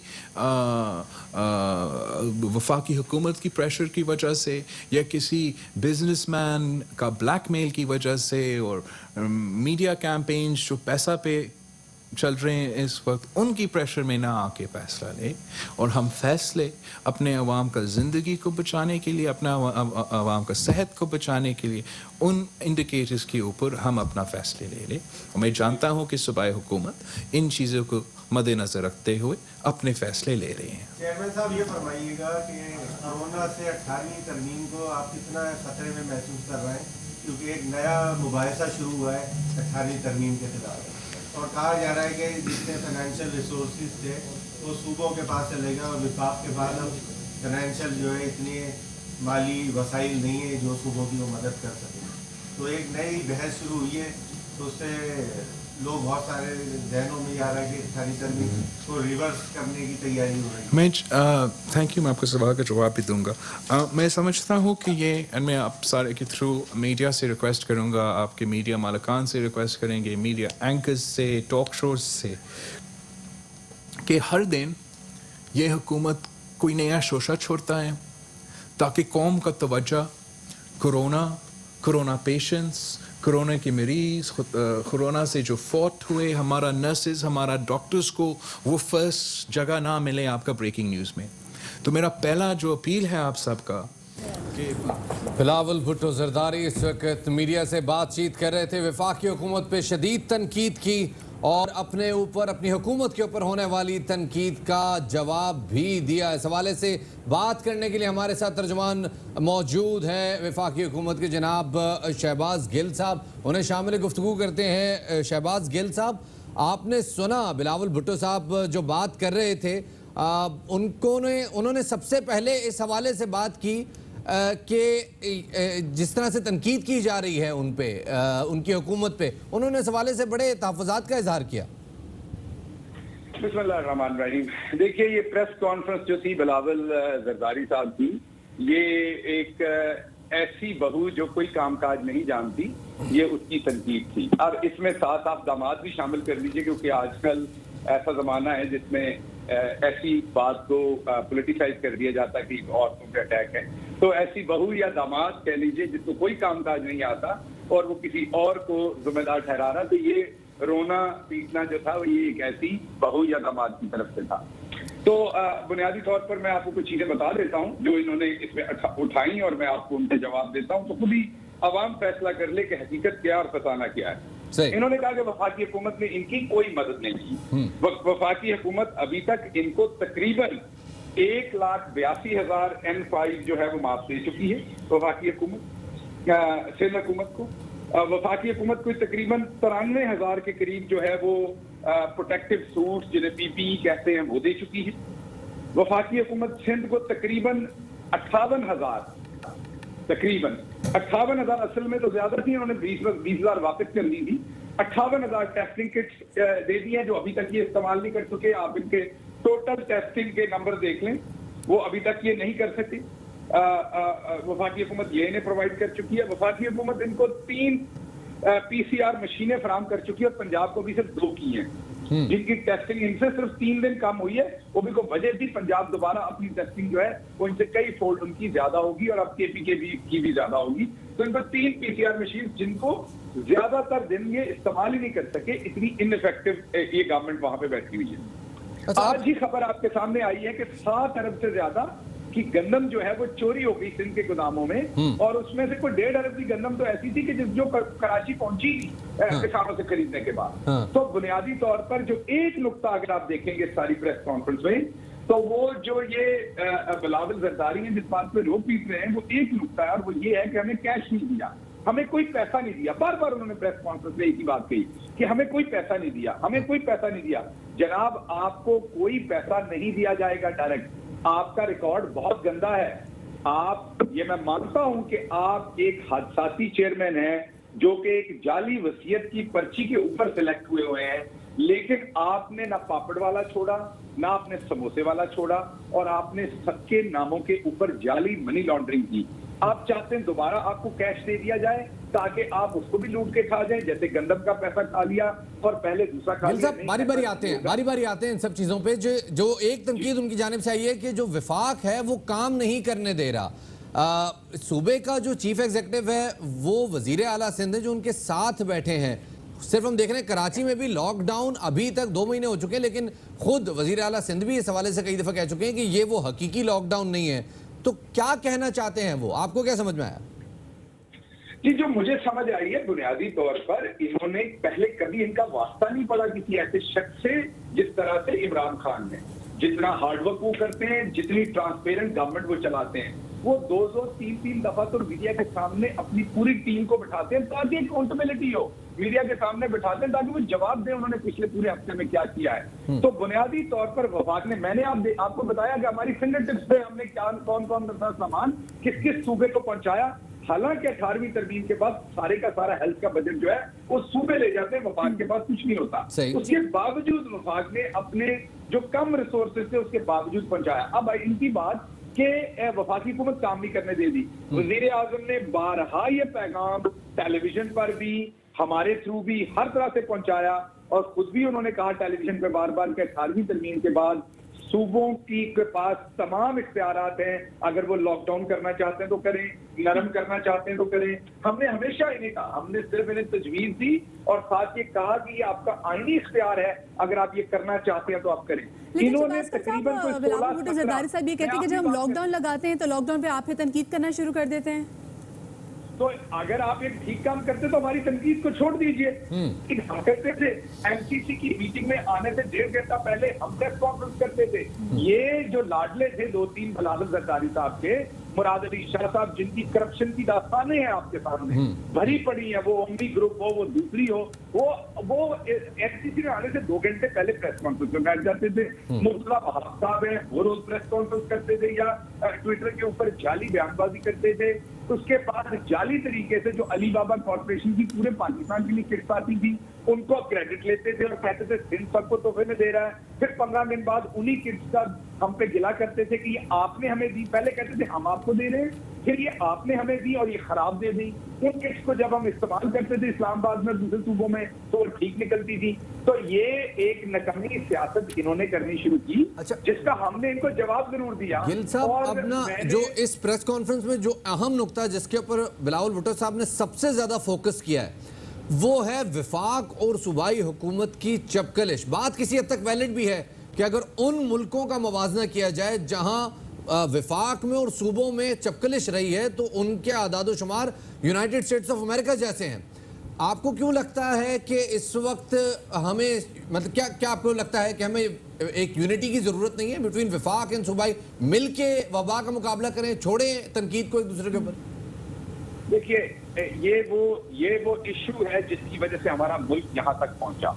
हम हमेशा, हमारे यहाँ ये जो मुनाफिकत की सियासत थी, हमारे यहाँ ये जो था कि रल के लुटो, समझते ना, मिल के लूटे सारे, आए तनकीद नहीं करें, मिल जाए। देखिए, जहाँ पे तनकीद नहीं, आप क्यों है, ये ARY क्यों मौजूद है? क्योंकि ARY हम पे तनकीद करता है, ARY हम पे वॉचडॉग है, ARY हमें बताता है आप क्या गलत कर रहे हैं, आप ठीक कर रहे हैं। ARY पिछली हुकूमतों को एक्सपोज करके आया, हमने कोई गलती की होगी तो उसे भी करेगा और किया होगा और आइंदा भी करेगा। तनकीद जो है वो किसी भी माशरे में उतनी ही जरूरी है जितनी तारीफ जरूरी है, बल्कि तारीफ से भी ज्यादा जरूरी है। अगर हमने मिलजुल के रुकना है जो कि ये पहले करते थे तो मुल्क किसी तरफ भी जाएगा। अब इमरान खान की हुकूमत है, अब मिलजुल के लूटा नहीं जाएगा। हम एक्सपोज करेंगे, अगर आप 7 अरब की गंदम खाएंगे, उसको लूटेंगे, उसका खुद करेंगे, तो हम बताएंगे अवाम को कि आपने ये गंदम खाई है। अगर आप 93,000 प्रोटेक्टिव सूट लेकर उनको पता नहीं मेरा आपने कहीं बेच दिया, हमने तो आपको प्रोवाइड की है, हमारे पास तो रसीदें मौजूद है। आप नहीं देंगे अगले लोगों को, आप कहीं बेच देंगे, हमें नहीं पता। फिर अगर आपको नहीं मिली, आप ये कह रहे हैं। अच्छा गिल साहब, लेकिन इसमें देखा कि बिलावल भुट्टो जरदारी साहब जब शदीद तनकीद कर रहे थे, वो कह रहे थे कि जी इमरान खान साहब जो हैं वो अब कंटेनर पे सियासत नहीं करें, उनको याद होना चाहिए। साहब ने कहा कि अगर वो नहीं काम कर सकते तो वो ये जगह छोड़ दे, इस्तीफा दे दे, ताकि कोई और काम कर सके इस पे आके। जी वो असल में बिलावल जरदारी जो है, मैंने आपको बताया तो है कि ये वो वाली नकम्मी बहू या दामाद है जिसको चाबियां चाहिए, साथ से काम कोई आता है या नहीं आता, इससे उसको कोई लेना देना नहीं है। क्योंकि पहले भी तो ऐसे ही पर्स में से एक जाली वसीयत निकल के तो जनाब सिलेक्ट हो गए चेयरमैन। कभी जिंदगी में कॉफी का कप नहीं बेचा किसी जगह के ऊपर, या कोई काम नहीं किया, कोई स्कूल टीचर नहीं रहे, कोई पोस्टमैन नहीं रहे, किसी बैंक में काम नहीं किया। पूरी दुनिया में लोग जब कहीं पे पहुंचते हैं तो वो किसी प्रोफेशन में पहले अपने आप को बनवाते हैं। आप, मैं, प्राइम मिनिस्टर इमरान खान, असद उमर, दुनिया का कोई बंदा भी देखे तो पहले किसी जगह पे अपने आप को मनवाता है। कोई ज्यादा ऊपर मनवा के आता है, कोई नीचे, लेकिन मनवाता है। इन हजूर की पहली जॉब है चेयरमैन पाकिस्तान पीपल्स पार्टी। इन हजूर की पहली जॉब है कि ये एतजाज एफएम साहब को, यूसुफ रजा गिलानी को गाइड करेंगे। तो ये तो कोई पैदाइशी मेरा ख्याल जीनियस पैदा हुए हैं, और इनका दिमाग जो है वो हमारे दिमागों से 4 गुना बड़ा है, क्योंकि ये जरदारी खानदान से है। तो इसलिए इनको यही लगता है कि मांगने पे सब कुछ मिल जाना है। मांगने पे नहीं, प्राइम मिनिस्टर वो मेहनत करके 22 से 24 साल एक स्ट्रगल करके पाकिस्तान तहरीके इंसाफ की, और फिर वो प्राइम मिनिस्टर बने हैं। और अपने आप को प्राइम मिनिस्टर बनने से पहले भी उन्होंने प्रूव किया। मैं एक बात आखिरी जो है वो क्विकली आपके सामने अर्ज कर दूं कि बुनियादी तौर पर ये खुर्द-बुर्द है, और असल एक मुद्दा है जो आपने देखा नहीं, देखा तो जरूर होगा, गौर नहीं की। अच्छा। कैश मांग रहे हैं, बार बार डिमांड है कि कैश दे हमें, आपने हमें कैश नहीं दिया। हम आपको कैश नहीं देंगे क्योंकि आप चोर हैं, आपने पहले भी मनी लॉन्ड्रिंग किया है। हम मजीद आपको इसका मौका नहीं देंगे। तो 35 लाख गिल साहब हमारे साथ ही रहिए, हमारे साथ ही रहिए।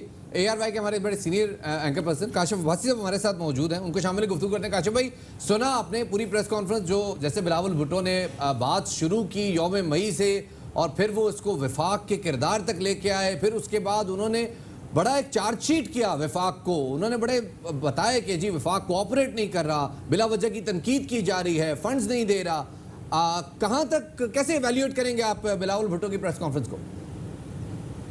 देखिए, मैंने जब से ये कोरोना का इशू शुरू हुआ है, सिंध के साथ हमारा तकरीबन रोज का राब्ता, अगर किसी वजीर के जरिए, वजीर आला के जरिए, या उनसे हम इंटरेक्ट करते रहते हैं, हम बाकी सूबों से भी इंटरेक्ट करते हैं। हर सूबा दूसरे के खिलाफ इस वक्त शुरू दिन से, जब से देख रहे हैं ना, पीटीआई की गवर्नमेंट और पीपल्स पार्टी की गवर्नमेंट दोनों एक दूसरे पर ये इल्जाम लगा रहे हैं कि दूसरा सियासत कर रहा है। और ये मैं उस दिन, जब से ताफ्तान शुरू हुआ, जब से पहला क्वारंटीन सेंटर बनाया गया सिंध में, सक्खर में, मुझे याद है सेक्रेटरी, जब मैं हेल्थ से पंजाब से बात की, उन्होंने कहा जनाब ये हमारे खिलाफ सियासत कर रहे हैं, शवानी बलूचिस्तान ये हमारे खिलाफ सियासत कर रहे हैं, सिंध का बार बार कि जी ये बाकी सारे मिलके हमारे खिलाफ। This is typical Pakistani politics. पहले मेरा ख्याल था हम कोशिश करेंगे तो सारे इकट्ठे हो जाएं, कोरोना है इसके साथ खिलाफ लड़ना है, और जब तक ये मुल्क इकट्ठे होकर कोरोना से नहीं लड़ेगा हम ये लड़ाई नहीं जीत सकते। I given up on this, ये नहीं हो सकता। काशिफ साहब, कल आपके हम सुन रहे थे जो इस वक्त नेशनल क्राइसिस जो चल रहे हैं, जहाँ पे यूनिटी की सबसे ज्यादा जरूरत है, वहाँ यूनिटी से कहीं ज्यादा जो इस वक्त जो चीज चल रही है वो ब्लेम गेम की चल रही है। यहाँ पर कोरोना के केसेस बढ़ते जा रहे हैं, अमवात बढ़ती जा रही है, लेकिन जो बात हो रही है वो सिर्फ ब्लेम गेम पे ही खत्म हो जाती है। जैसे मैं अभी थोड़ी देर पहले, जैसे मैंने कहा कि मेरा पहले ख्याल था मैं सारों को इकट्ठा कर लें, ये नहीं हो सकता। इस मुल्क में सियासत पहले है, लोग बाद में है। ये हर पॉलिटिकल पार्टी ऐसे ही करना चाहती है।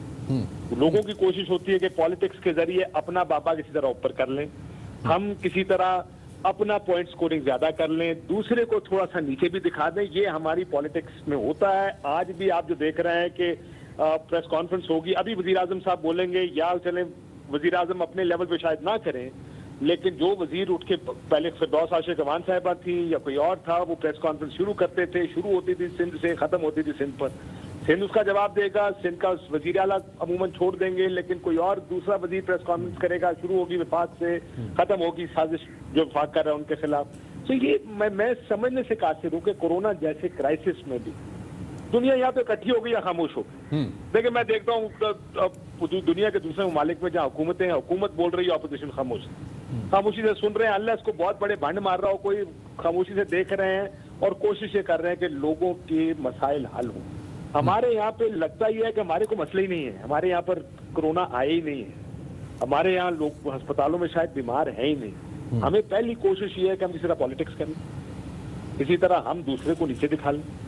आज आपने बिलावल साहब की प्रेस कॉन्फ्रेंस सुनी, मैं भी सुन रहा था, मैं इससे पहले हुकूमत की प्रेस कॉन्फ्रेंस भी, वफाकी हुकूमत भी सुनता रहा हूँ। ये नहीं छोड़ेंगे आप, मैं ये हमारी ये गलतफहमी अगर हमारा ख्याल है कि छोड़ के इकट्ठे होंगे किसी चीज़ पे, नहीं हो सकता। बड़े वैसे नाउमीदी गुनाह है, लेकिन आपकी बात से ऐसा लग रहा है कि आप कुछ ज़्यादा मुतमईन नहीं है इस प्रेस कॉन्फ्रेंस के बाद। एक चीज़ जिसकी तरफ बिलावल साहब ने निशानदेही की, उन्होंने कहा कि जी जो तेल की कीमतें आलमी मंडी में गिरी हैं तो इससे गवर्नमेंट के पास रिलीफ पैदा हुआ है, तो अब गवर्नमेंट लगाए वो पैसा डॉक्टर्स के ऊपर, डेली वेजर्स के ऊपर, तो वो ऐलानात होते हैं वो नज़र नहीं आता।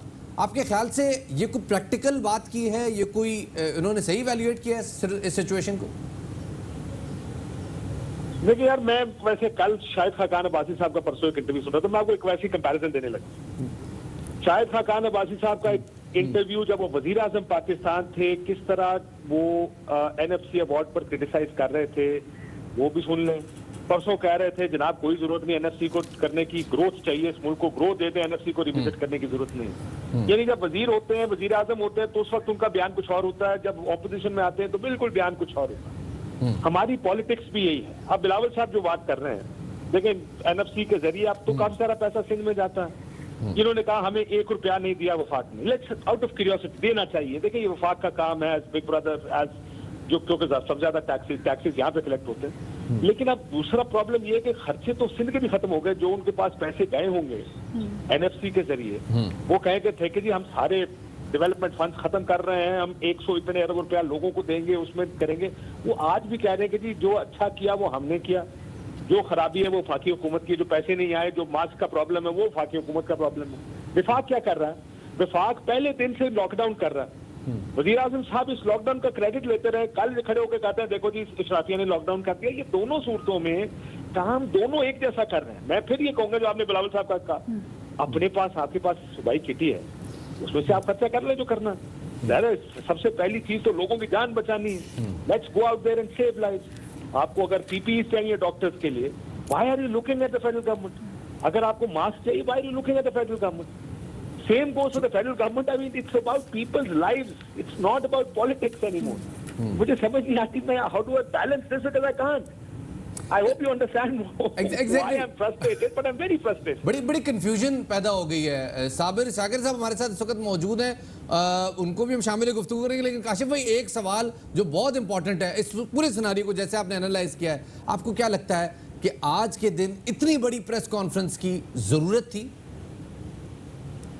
देखिए कि सियासत देखें तो जरूरत थी, वरना जरूरत नहीं थी। वरना CM साहब अच्छी खासी प्रेस कॉन्फ्रेंस कर रहे हैं। अगर पॉलिटिक्स करनी है तो फिर तो जरूरत थी। अगर तो बात करते सिर्फ जिस तरह पहली उन्होंने प्रेस कॉन्फ्रेंस आपको याद होगा कि कहा कि सियासत नहीं करेंगे, तो थी और बात थी। आज तो मुकम्मल तौर पर एक सियासी प्रेस कॉन्फ्रेंस थी। सियासत की जरूरत इस मुल्क में हर दफा रहती है, वरना हमारे सियासतदान दोस्त माइंड कर जाते हैं कि जी आप ज़ियाउल-हक वाली बात करते हैं कि सियासत नहीं होनी चाहिए। तो मसला ये कि अब उसके ऊपर तो ज़ाहिर है अगर कुर्सी की बात करें, सियासत की बात करें, दूसरे को गंदा करने वाली, तो फिर तो बड़ी जस्टिफाइड प्रेस कॉन्फ्रेंस है। ठीक किया इन्होंने अगर वफाक आपको खराब करे। लेकिन अगर आप सिर्फ कोरोना को देखें कि कोरोना के खिलाफ इस प्रेस कॉन्फ्रेंस से कोई फायदा होगा, सिंध का फायदा होगा, कोई पंजाब का वफाक का फायदा होगा, वो नहीं। अच्छा काशिफ साहब, वो हेल्थ के हवाले से बात करें, हेल्थ जो है प्रोविंशियल इशू है, लॉकडाउन के हवाले से बात करें, कुछ शिकवा भी करें कि जी जो कराची में जिस सूरत हाल उस हवाले से बात भी कर रहे थे, तो ये भी प्रोविंशियल इशू है। CM सिंध जो है वो साथ बैठे हुए हैं। उस तमाम तर सूरत हाल में आपको लगता है कि दोबारा विफाक से शिकवा करना जस्टिफाई था? देखिए मैं अगर आप लॉजिकल बात करें, लॉजिकली जब जिस दिन वज़ीर आज़म पाकिस्तान ने खड़े होकर कहा कि लॉकडाउन नहीं करेंगे, उसी दिन शाम ने अपना लॉकडाउन कर दिया। आपने सबसे पहले क्रेडिट लिया कि जी वफाक तो देगा, हमने इतने ऑर्डर कर दिए इंटरनेशनल मार्केट्स में, इतने मास्क कर दिए, इतने सारा कुछ कर दिए। जब तो चाइना ने भेजा सिंध के पास अपना सामान, आपको याद होगा जब सामान आया तो क्रेडिट लिया गया कि ये सिंध के लिए है, हम पाकिस्तान बाकी को दे रहे हैं। सो आज आप जो प्रेस कॉन्फ्रेंस करके सारा काउंटर इल्जाम उनके ऊपर डालेंगे या इस तरह की प्रेस कॉन्फ्रेंस करेंगे, मुझे समझ नहीं आई आज की प्रेस कॉन्फ्रेंस। सियासत मुझे समझ में आती है, सियासत की जरूरत है, बाकी काम तो सिंध खुद कर सकता है। सिंध इस वक्त आजाद भी है। मैंने खुद परसों हमारी एक वो जूम पर एक, आजकल तो टेक्नोलॉजी इतनी आ गई है, एक प्रेस कॉन्फ्रेंस सीएम साहब के साथ हुई। सीएम साहब सीम्स प्रीटी कॉन्फिडेंट। देखें, हर कोई अपने, मुझे एक बात बताएं, मैंने उस वक्त भी सीएम साहब से कहा कि कौन सी हुकूमत ये चाहेगी लोग मर जाए? Nobody wants this. देखिए, ना कोई लोग चाहते हैं, ना कोई मीडिया हाउस चाहता है, ना कोई हुकूमत चाहती है मेरे नीचे लोग मरे। सबकी कोशिश है कि हम किसी तरह इसको अपनी सक्सेस स्टोरी बनाए जो कोरोना हमें हिट किया। उसकी स्ट्रैटेजी डिफरेंट हो सकती है। एक स्ट्रैटेजी ये है कि लॉकडाउन करते हैं, दूसरे की स्ट्रैटेजी ये है कि लॉकडाउन नहीं कर सकते क्योंकि नंबर्स देखकर। अब आप नंबर्स अगर देखें, पाकिस्तान में if I am not mistaken परसों 15 लोगों की डेथ हुई। जिन लोगों ने लॉकडाउन नरम किया वहां पे 400 और 500 डेथ्स भी हुई। सो ग्राउंड है लॉकडाउन नरम करने का। दूसरी तरफ लॉकडाउन सख्त करने का भी ग्राउंड है क्योंकि हमारी हेल्थ सर्विसेज उन यूरोपियन से मुकाबला ही नहीं कर सकती। इस वक्त अगर 17 लोग वेंट पर है सिंध में, अगर ये 17 का फिगर 100 पे चला गया तो मुसीबत पड़ जाएगी, डेथ टोल बढ़ना शुरू हो जाएगा। तो वो दोनों आर्ग्यूमेंट्स में बहुत वजन है। वाई इज इट कि हम क्रेडिट खुद लेते हैं हर चीज का। देखिए, हमने ये किया, सिंध हुकूमत ने ये लीड किया, सिंध हुकूमत ने ये किया, एंड सडनली जहाँ पे फेलियर की बात आती है कहते हैं ये फेलियर दूसरे का। Same goes for the federal government. सारे जब तक लॉकडाउन का क्रेडिट था वो प्राइम मिनिस्टर लेते रहे। कल खड़े होकर उन्होंने कह दिया लॉकडाउन अशराफिया ने प्रेशर में आके किया, अपनी जान बचाने के लिए किया, हालांकि खुद हर प्रेस कॉन्फ्रेंस में क्लेम करते रहे कि लॉकडाउन मैंने किया। So this is a typical case of मीठा मीठा हबब। जो फायदे हैं, जो कामयाबियां हैं वो अपने क्रेडिट पे, जो नाकामियां हैं वो दूसरे पे। सही सही। साबिर शाकिर साहब हमारे साथ मौजूद हैं। साबिर साहब, आपने बिलावल भुट्टो साहब की प्रेस कॉन्फ्रेंस सुनी, उन्होंने कुछ नुक्ते उठाए। पहले तो उन्होंने कहा कि जी तनकीद होती है और जो मुझ पे तनकीद होती है, मेरे सूबे पे तनकीद होती है, ये मैं याद रखूंगा, इसका मैं रिकॉर्ड रखूंगा। ये उनके अल्फाज हैं प्रिसाइसली। आपको लगता है कि ऐसे मौके पे तनकीद से सूबाई हुकूमत परेशान हो रही है और इस परेशानी में उन्होंने प्रेस कॉन्फ्रेंस की है? मेरा ख्याल है ये जब से ये खबरें आना शुरू हुई हैं कि NFC अवार्ड को रिव्यू किया जाए, और NFC अवार्ड जो पहले वाला है वो दुरुस्त नहीं और उस पर नज़रसानी होनी चाहिए, और जो महसूलात इकट्ठे किए जाते हैं और फिर उन पैसों की जो तकसीम है बुनियादी तौर पे, उसकी जब उस पर नज़रसानी की बात की जाती है तो ये उसका आई थिंक रद्द-ए-अमल है। काफ़ी दिन पीपल्स पार्टी की क़यादत ने सोच विचार की है। दो बातें हैं, एक 18th अमेंडमेंट के नज़रसानी की खबरें, क्योंकि पीपल्स पार्टी को शायद इस बात का अंदाज़ा है कि पीपल्स पार्टी के अंदर भी कुछ ऐसे लोग हैं जो नज़रसानी चाह रहे हैं, और मुस्लिम लीग नवाज भी एक मौसर धड़ा मौजूद है जो कि इस पे सॉफ्ट कॉर्नर है उसका, और वो भी चाहती है कि रिव्यू होना चाहिए। और जो NFC वार्ड इस वक्त चल रहा है उससे विफाक को चलाना और अमूर ममलिकत को चलाना नामुमकिन हो गया है। ये बात अपनी जगह फैक्ट है कि जब जो महकमे बड़े शौक से 18वीं तरमीम के आड़ में सूबों ने लिए थे और पीपल्स पार्टी उसमें पेश थी, तो पीपल्स पार्टी की सिंध में हुकूमत को हो गए हैं 12 साल, बल्कि इससे भी शायद ज़्यादा हो गई हैं। मुसलसल तीसरा टेन्योर है उनका सिंध में पीपल्स पार्टी की हुकूमत का। और जब वो सब कुछ हो गया तो फिर उन जो पैसे मरकज़ से मिलते हैं उनको, उनकी तकसीम और वो कहाँ खर्च होने हैं उनका हिसाब, वो तो सिंध गवर्नमेंट ने डिसाइड करना है। फिर हेल्थ डिपार्टमेंट जब है ही सूबे के पास, तो फिर ये तो नहीं हो सकता कि आप ग्लव्स भी मरकज़ से मांगें और जुराबें भी मरकज़ से मांगें और सब कुछ मांगें और अपने जो अपनी कैपेसिटी न बढ़ाएं। तो ये ट्विस्ट किया है बिलावल भुट्टो ने आज, और उसके पीछे जो सोच है वो यही है कि जो NFC अवार्ड रिव्यू होने जा रहा है, जो 18th अमेंडमेंट की बातें हो रही हैं, उसके खिलाफ पहले से एक पॉलिटिकल नैरेटिव लाया जाए और इसको सूबाई खुद मुख्तारी पे हमला करार दिया जाए और इस तरह की बातें की जाएं। लेकिन इत्तलात ये हैं कि उस पर काम हो रहा है और वहाँ वो जो थोड़ी सी ज़मीन नीचे से सिरकती हुई महसूस हो रही है पीपल्स पार्टी की लीडरशिप को। सही।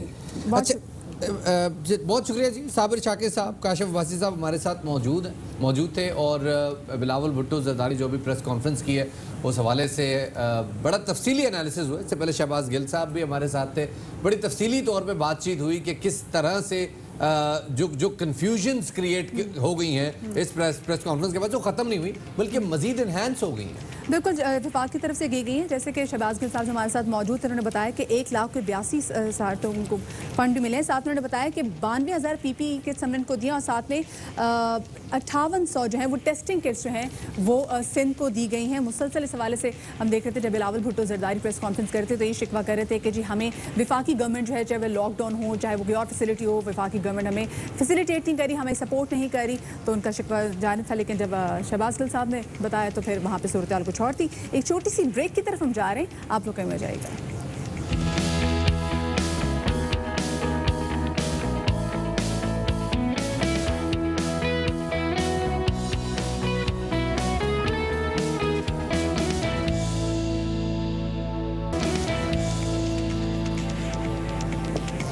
ब्रेक के बाद खुश आमदीद कहते हैं आपको। शाम रमज़ान में बड़ी गहमा गहमी रही जी पिछले पूरे 1.5 घंटे में बिलावल भुट्टो जरदारी साहब की प्रेस कॉन्फ्रेंस, और उसके बाद कोशिश की कि तफसीली तज्जिया आपके सामने रखें। माहिर हमारे तज्जियाकार जनाब काशिफ अब्बासी साहब, साबिर शाकिर साहब हमारे साथ मौजूद थे। उम्मीद है कि मेरे ख्याल में सवालात कई उठे हैं, उनके कन्फ्यूजन भी कई क्रिएट हुए, लेकिन कुछ और खबरें भी हैं इसके अलावा जो आपके साथ शेयर करेंगे। जहाँ पे आप शबात हमने कन्फ्यूजन की बात की तो अवाम अब ज़्यादा तजब्जुब का शिकार है कि भाई फेडरल गवर्नमेंट कुछ और बात करी, प्रोविंशियल गवर्नमेंट कुछ और बात करी, और अगर इस टाइम में भी दोनों यूनिटी नहीं दिखा रहे तो हमारा क्या बनेगा। अब आगे बढ़ते हैं, आपके लिए अच्छी खबर शामिल करते हैं कि वफाकी हुकूमत की जानिब से पेट्रोलियम मसनूआत की कीमतों में कमी कर दी गई है। पेट्रोलियम मसनूआत की कीमतों में 15 से 30 रुपये फी लीटर तक कमी कर दी गई है। हुकूमती ज़राए के मुताबिक गैस और बिजली की कीमतों में कमी का फ़ायदा भी आवाम को जल्द पहुंचाया जाएगा। अब ये फ़ायदे सामने आए हैं अभी तक उस प्राइस स्लैश के जो कि हमें पेट्रोलियम मसनूआत पे मिला है, बहुत बड़ा स्लैश है। और ऑब्वियसली ग्लोबल मार्केट में चूंकि ऑयल की कीमतें बिल्कुल ज़मीन से लग गई हैं तो डेफिनेटली उसका कुछ ना कुछ इम्पैक्ट पाकिस्तान पे भी आता है। लेकिन अब आवाम ये कह रही है कि ये देखना है कि जो अशिया खुरनोश की कीमतें हैं वो कम होती कि नहीं होती, क्योंकि जब पेट्रोल की कीमत 1 रुपये भी ऊपर जाती थी तो 10-10 रुपये कीमतें बढ़ा दी जाती थी। तो अभी ये देखना बाकी है कि वो चीज़ें जो कि डायरेक्ट आवाम के इस्तेमाल में आ रही हैं उनकी कीमतें कम होती कि नहीं होती। तो जनाब आवाम को सहूलियात मिलनी चाहिए और साथ ही बहुत ज़्यादा ज़रूरी है कि कोरोना के मरीजों को भी सहूलियात मिलें। उस हवाले से आपको बताते चलें कि अभी तक कोरोना के मरीजों के लिए कोई वैक्सीन वगैरह का तो कोई इलाज दरियाफ्त नहीं हुआ। बिल्कुल जी, इसको कोई 100% कामयाब इलाज तो दरियाफ्त नहीं हुआ, लेकिन अगर कोई चीज़ इस वायरस को शिकस्त दे रही है तो वो है कुव्वते मुदाफ़त बढ़ाने के लिए अच्छी ग़िज़ा और साफ़ सुथरा माहौल। तहसील अस्पताल मरी समेत 6th रोड पर वाक़े करंतना मरकज़ में रहने वाले इन्हीं दोनों चीज़ों से महरूम हैं। इसी हवाले से हमारे साथ मौजूद हमारे नुमाइंदे बाबर मलिक उन्हें शामिल गुफ्तगू करते हैं। बाबर बताइएगा, ये जो तफसीलात सामने आई हैं मरी तहसील मरी के अस्पताल में और 6th रोड वाले करंतना मरकज़ की, ये कितने पेशेंट्स यहाँ मौजूद हैं क्वारंटीन में? शफात, ये हुकूमत की जानिब से तो बिल्कुल दावा किया गया, अहकामात वफाकी हुकूमत की जानिब से भी जारी किए गए, पंजाब हुकूमत की जानिब से जारी किए गए, लेकिन ये सारी जो एजेंसी है वो ज़िली इंतजामिया की है। ज़िली इंतजामिया फोटो सेशन की हद तक है और जो लोग जरा से भी जिनका मामला हो उन्हें ला के इधर हलाले अहमद, पहले तो आपको ये बता दूं कि ये हलाले अहमद की बिल्डिंग है, इमारत है यहाँ पे 6 रोड पे, उसमें करंतना सेंटर बनाया गया और एक तहसील मरी अस्पताल में जो है पेशेंट को रखा गया है। यहाँ पे सूरत हाल ये है कि सफाई का सिरे से कोई इंतजाम नहीं है।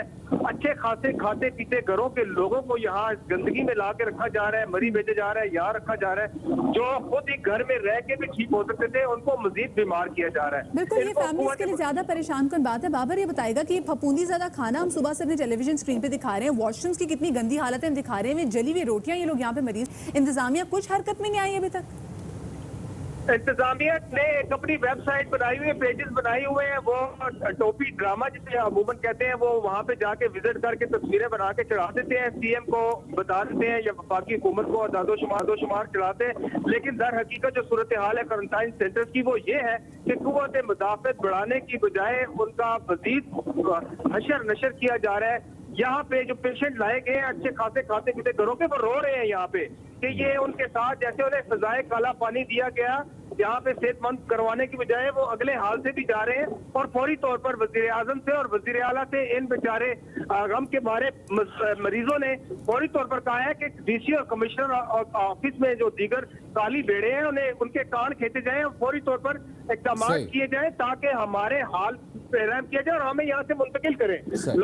मरीजों ने यह भी कहा कि अगर हमें यहाँ से मुंतकिल न किया तो अच्छे खासे सेहतमंद होने की बजाय मजीद बीमारी का खदशा है। बहुत शुक्रिया बाबर मलिक साहब हमें सवाल फराहम करने के लिए। वाकई काफ़ी कंसर्न की बात है कि ऐसे वक्त में कि जब लोगों को सबसे ज़्यादा अच्छी इम्यूनिटी की, अच्छी खुराक की और मुकम्मल आराम की ज़रूरत है, उस दौरान में अगर उन्हें इतना परेशान रहना पड़े और इस किस्म का खाना उनके सामने। मरीज वहाँ पे सही कह रहे हैं ना कि बजाय कि हम हट्टे कट्टे होकर घर वापस जाएं, हम तो और ज़्यादा बीमार पड़ जाएंगे, क्योंकि अगर आप कोरोना से नहीं मरेंगे तो जिस तरह का खाना खाना आप हैजे से तो खैर ज़रूर ही मर जाएंगे। अल्लाह ना करे, अल्लाह ना करे। खैर जी, क्योंकि हम इम्यूनिटी की मुसलसल से बात करें कि क्योंकि अभी प्रॉपर कोई वैक्सीन सामने नहीं आई, तो ऐसी खुराक आप ज़रूर खाएं जो कि आपकी क़ुव्वत मुदाफ़त बढ़ा सके, आपको हेल्दी रख सके, आपको फिट रख सके। और आज क्योंकि तकरीबन 5:45 तो हो गए हैं, अब इफ्तार की आप लोग तैयारियाँ भी कर रहे होंगे, तो इफ्तार में भी ऐसी चीज़ें बनाएं जो आपकी मुदाफ़त जो है वो इम्प्रूव कर सके। तो आज हम आपको जो शेक बनाना सिखा रहे हैं वो है date smoothie with chocolate dates. वक्त हो गया है एक छोटे से ब्रेक का। छोटा सा ब्रेक लेते हैं, ब्रेक के बाद दोबारा हाजिर होंगे, हमारे साथ रहिएगा।